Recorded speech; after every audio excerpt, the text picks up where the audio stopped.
आज के बजट के बारे में तो आप लोगों को पूरी जानकारी मिल गई है। बजट प्रस्तुत कर दिया गया है और इसमें माननीय उप मुख्यमंत्री ने बजट पेश किया है और बहुत अच्छे ढंग से संक्षेप में वहाँ भाषण दिया विधानसभा में, और उसके बाद बजट के महत्वपूर्ण विषयों पर उन्होंने चर्चा भी कर दी है। तो इन सब चीज़ों के बारे में आपको मालूम है कि हम लोगों ने बजट में हर क्षेत्र के बारे में ख्याल रखा। एक तो मौलिक चीज़ आप समझिए कि जो योजनाएं पहले से चल रही हैं और खास करके जो 7 निश्चय पिछली बार हमने शुरू किया था, उसमें जो चीज़ें जैसे कुछ जगहों पर सड़कों का निर्माण या हर घर नल का जल, उसका कुछ जगह पर काम जो रुका हुआ बचा है, उन सब चीज़ों के बारे में सारा प्रबंध कर दिया गया है।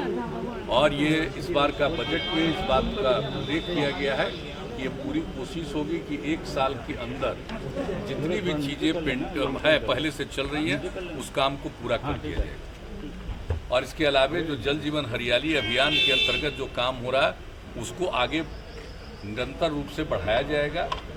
और इसके अलावे हमारे उप मुख्यमंत्री जी ने इस बात को पूरे तौर पर चर्चा कर दी है कि जो नया जो आत्मनिर्भर बिहार के लिए 7 निश्चय 2 की परिकल्पना की गई है, उसके बारे में जो कुछ भी कैबिनेट ने पास किया, और जब कैबिनेट ने पास किया तो विभिन्न विभागों ने इसके लिए जो जरूरी योजनाएं हैं उस पर काम किया और बनाया है। और इस साल के बजट में प्रावधान किया गया है, इस पर सारा काम हम लोगों का शुरू हो जाएगा नए वित्तीय वर्ष में 21-22 में। और पूरे तौर पर उन सब चीज़ों के लिए जो कुछ भी है, तो पहले की स्कीम, आगे की स्कीम, और आप जानते हैं एग्रीकल्चर के लिए जो ध्यान दिया जाता है उसके बारे में, सड़कों के बारे में। और सबसे बड़ी बात है कि आप देख लीजिए कि हेल्थ और एजुकेशन दोनों पर और ज़्यादा पैसा खर्च करने के बारे में निर्णय लिया गया है। तो सब लोगों को जो सुविधा मिलेगी उस सब चीज़ के लिए प्रावधान है ऐसी परिस्थिति में भी।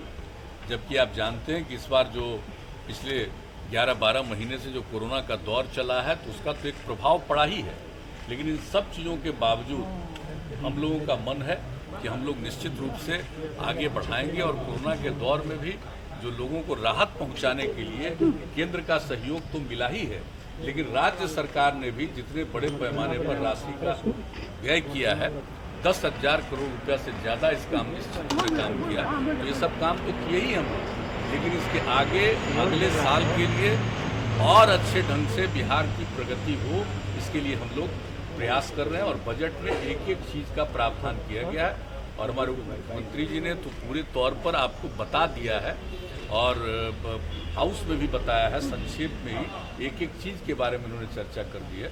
और इसके अलावा आप लोगों के समक्ष भी इन लोगों ने बता दिया। तो हम लोगों को इस बात पर एकदम बिल्कुल, जिसको कहिए कि इसके प्रति हम लोगों का एकदम, जिसको कहिए कि डेडिकेशन है, हम लोग बिल्कुल इस बात को लेकर के वचनबद्ध ही नहीं है।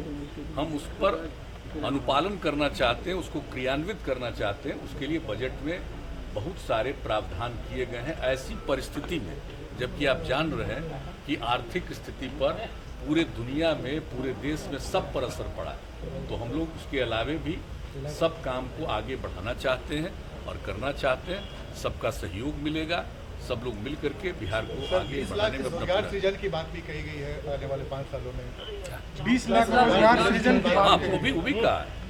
जो आजकल तो लोग बोलते रहते हैं 19 लाख 19 लाख, हम लोग का 7 निश्चय 2 जो आत्मनिर्भर बिहार के लिए देखा नहीं, उसमें लिखा हुआ है सरकारी और गैर सरकारी हर प्रकार से लोगों को प्रेरित करेंगे और 20 लाख से भी ज़्यादा लोगों के लिए को रोजगार का अवसर मिले, इसके लिए हम लोग काम करें।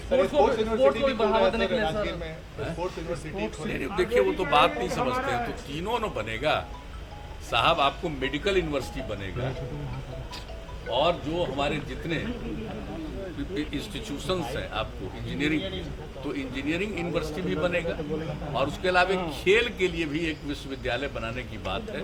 और चूंकि आप जानते हैं कि राजगीर में इतने बड़े पैमाने पर काम हो रहा है, तो यही तय किया गया कि और कहीं किसी जगह लेने की जरूरत नहीं पड़ेगी, वहीं पर विश्वविद्यालय बनाएंगे। तो जान रहे हैं आज का तय नहीं है, ये तो 10 साल पहले से तय है और उस पर काम होना जितने बड़े पैमाने पर शुरू हुआ, स्टेडियम से लेकर के एक एक काम वहाँ पर किस तरह से लोगों के खिलाड़ियों को प्रेरित करने के लिए काम हो रहा है, इसलिए सोच करके ही सब लोगों ने विचार किया और कहा कि वहीं पर खेल के लिए विश्वविद्यालय बनाने की विश्वविद्यालय बनाना अच्छा होगा, बेहतर होगा, इसलिए किया गया।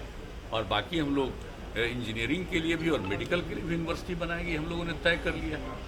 और आप जानते हैं कि इसके लिए हम लोगों ने आपस में देखना शुरू कर दिया है कि किसका कहाँ होगा, तो उसके लिए भी सब तैयारी चल रही है। और जब वो अंतिम हो जाएगा कि कहाँ पर और क्या बनेगा, तो उसके बारे में फिर बात इसको घोषणा की जाएगी, हम लोग बनाएंगे। बड़े बड़े जो मैचेस होते हैं मुख्यमंत्री जी अन्य राज्यों में, लगता है कि बिहार में भी स्पोर्ट्स अकेडमी बनने से वैसी काफ़ी अच्छा होगा। देखिए, स्पोर्ट्स को बढ़ावा देने के लिए तो आप जान रहे हैं हम लोग प्रारंभ से ही पूरी कोशिश करते हैं।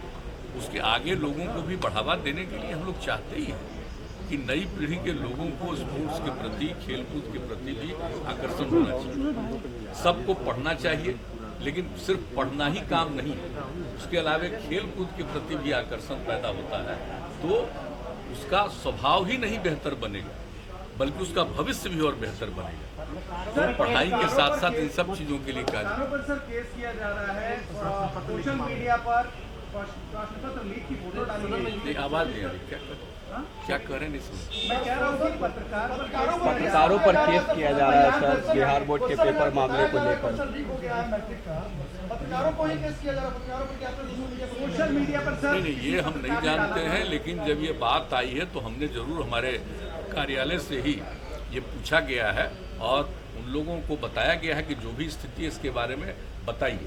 लेकिन अभी आप जानते हैं कि हम 2 बजे के थोड़ा पहले यहाँ पर लौट करके आए हैं, तब हमको जानकारी मिली कि यह बात जो उन लोगों ने कहा सही नहीं, हम के पूरे तौर पर देख करके जांच करके आप ही लोग मीडिया के समक्ष इन सब चीज़ों को बता दीजिए। और जो पहले एक बात आई थी, तो उसके बारे में जो बात आई थी तत्काल उस पर जांच करना, कार्रवाई करना, और कहा गया है कि हर दृष्टिकोण से एक एक चीज़ पर सजग रहिए और ताकि इस तरह से कोई नहीं कर सके। तो ये सब बातों के बारे में कहा गया है, लेकिन इसके डिटेल के बारे में आपको वही लोग